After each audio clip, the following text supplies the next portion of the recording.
Leon and Issa stood at the front watching, while Noah and Muan positioned themselves behind them, also observing as the video played. Issa also reminded them, "This is an exceptionally precious video." Shortly after, a scene materialized in the video. The moon hung quietly in the sky, bathing the surrounding darkness in a soft glow. It appeared the video had been recorded at night. Upon seeing this scene, Issa suddenly recalled something. "This place," she murmured, somewhat taken aback. She quickly raised her hand, attempting to cover Leon's eyes. "You can't watch," she insisted, not wanting him to see the video's content. Leon was startled by her action. Confused by her sudden nervousness, he tried to pull her hand away, asking, "What is it?" Next, the video showed Issa during her student years. She sat on a cluster of rocks beside a small stream, her cheeks slightly flushed as she gazed intently at the recording device. At that moment, Issa's voice emerged from the video. "Issa, what are your criteria for choosing a spouse in the future?" Upon hearing her sister's question, Issa hesitated briefly. She turned her head shyly, attempting to evade the recording device's view. "Issa, don't record this, it's embarrassing." However, Issa remained curious. "Don't be shy, tell me about it." Then, reaching up to scratch her cheek with a bashful expression, she said to Issa, Let me think. First of all, his academic performance should be better than mine, preferably having achieved first place numerous times. Then, he needs to have a strong sense of responsibility and not dislike children." In the video, Issa slowly revealed her criteria for choosing a spouse. These standards, however, seem to align remarkably well with the present-day Leon. Muan noticed this with some surprise. She whispered to Noah, who stood beside her, "Mom's clearly describing Dad, right?" Noah glanced at her and nodded in agreement. "And be strong," Issa continued in the video, "but not use that strength to bully the weak. He should have his own principles and not be swayed by societal pressures or external opinions." Upon hearing this part, Leon extended a finger towards the screen and began to boast. "He's powerful but doesn't bully others? That's right, this is definitely about me." Issa was slightly irritated by Leon's self-assessment. Glaring at him, she snapped, "Bah! Aren't you ashamed?" She reached out and turned Leon's face away, trying to prevent him from watching any further. However, Leon attempted to turn his face back towards the screen, trying to free himself from her grasp. Standing nearby, Issa noticed them bickering over the criteria mentioned in the video. She smiled faintly and continued to watch them quietly. At this point in the video, after listening to Issa remarked, "Those 3 points are all challenging, especially the last one. Many people lose themselves after obtaining power and authority." In the video, Issa hugged her knees and gazed up at the moon.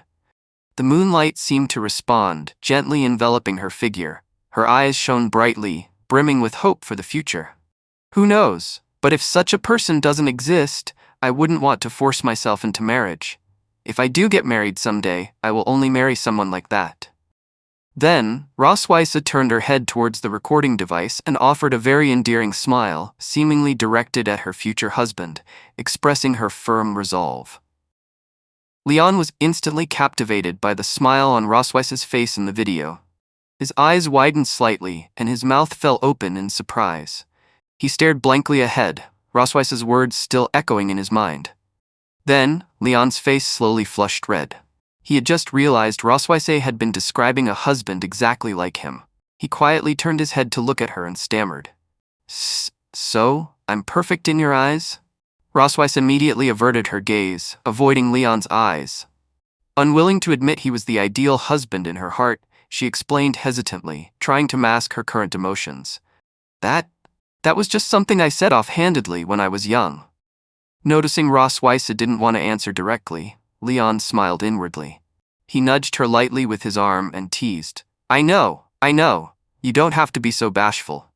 At this moment, Issa, appearing curious about their relationship dynamic, crossed her arms and walked closer, posing a question. "I'm also curious, which one of you liked the other first?" Upon hearing this question, Leon and Issa didn't hesitate.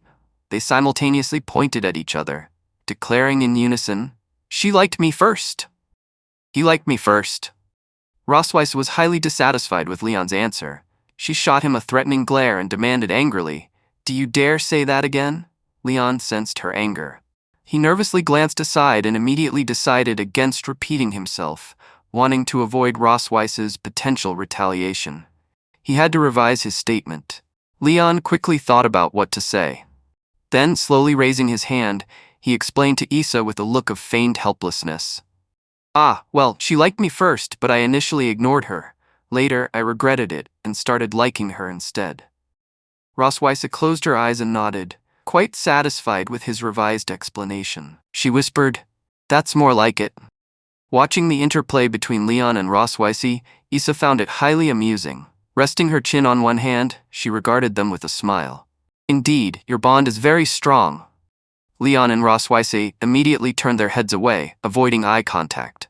They both seemed poised to deny it, simultaneously starting to say, "No." Issa chuckled softly. Then she continued divulging information about Rossweisse, asking them cheerfully, "So, would you like to see the love letters Rossweisse received back then? There's quite a stack of them." Leon, Noah, and Muan all looked at Issa, their faces alight with anticipation. "Yes, we want to see." However, Rossweisse definitely didn't want them digging further into her past. She shouted frantically, "Issa, why would you even keep those? Let me burn them right now." Rossweiss's voice echoed throughout the entire Red Dragon Castle. At that moment, the Red Dragon Castle stood silently in the dark night, its lit windows casting a quiet glow on the castle grounds.